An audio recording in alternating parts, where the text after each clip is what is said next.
The academic discipline of stylistics is a 20th century invention, and it would not be quite correct if we neglect its relationship with its most notable predecessor, rhetoric. The term is derived from Greek, the art of speech, an art concerned with the use of public speaking as a means of persuasion. So, what exactly is the study of rhetoric? This question has been asked ever since the term was coined. The literal meaning of the word in English is the art of speaking or writing effectively.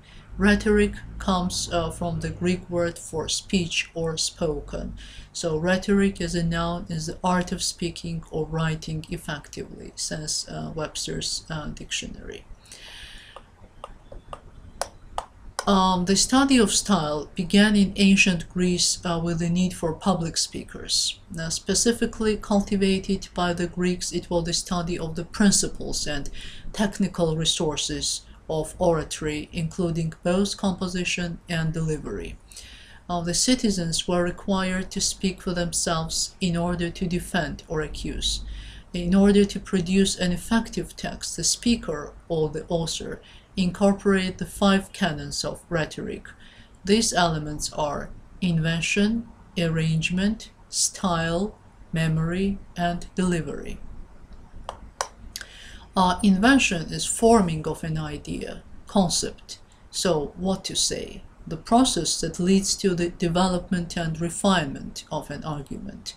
The formula of invention is, what do I want to say? Disposition is linear exposition of a referent, its syntagmatic unfolding, in what order to say. So once arguments are developed to determine how it should be organized for greatest effect. The formula of arrangement is, how do I arrange the material, how to compose the material.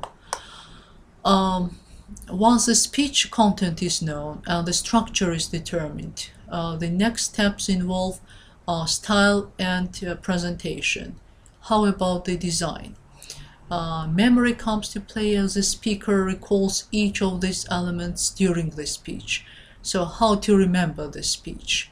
And delivery is the final step, as the speech is presented in a gracious and pleasing way to the audience.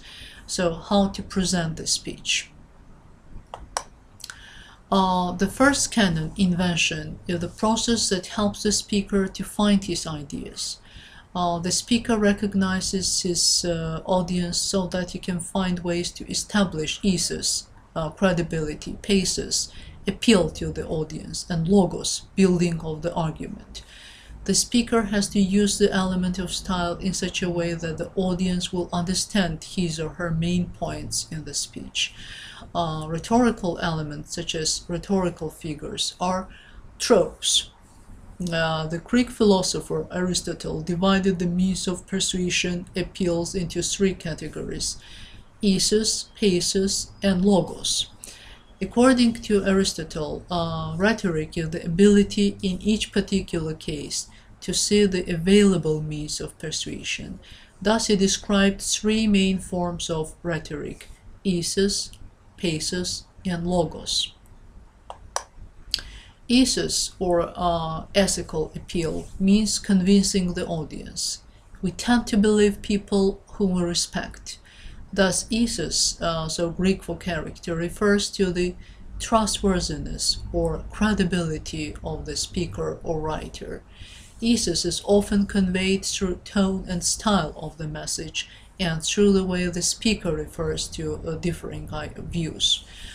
It can also be affected by the speaker's or writer's reputation as it exists independently from the message. His or her expertise in the field, his or her previous record or integrity, and so forth.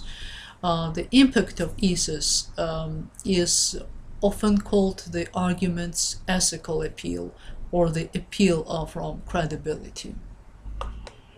Our perception of a speaker or writer's character influences how believable or convincing we find what that person has to say. we're naturally more likely to be persuaded by a person who we think has personal warmth, consideration of others, a good mind, and solid learning. So people whose education, experience, and previous performances qualify them to speak on a certain issue earn the special extrinsic eases of the authority. But whether or not we know anything about the speaker or writer ahead of time, the actual text we hear or read, the way it is written or spoken, and what it says always conveys always convey the impression of the author's character. Pathos means persuading by appealing to the listener's or reader's emotions. We can look at text ranging from classic essays to contemporary advertisements to see how pathos, emotional appeals, are used to persuade. Language choice affects the audience's emotional response, and emotional appeal can effectively be used to enhance the argument. Thus, pathos is often associated with emotional appeal, but a better equivalent might be appeal to the audience's sympathies and imagination. And appeal to pathos causes an audience not just to respond emotionally, but to identify with the speaker's, writer's point of view, to feel what the speaker or writer feels. The persuasive appeal of pathos is an appeal to an audience's sense of identity, their self-interest, their emotions. Many rhetoricians over the centuries have considered pathos the strongest of the appeals. Logos means persuading by the use of reasoning. Is the most important technique we will study, and Aristotle's favorite.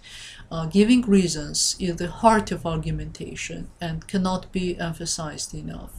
Thus, logos refers to the internal consistency of the message, the clarity of the claim, the logic of its reasons, and the effectiveness of its supporting evidence.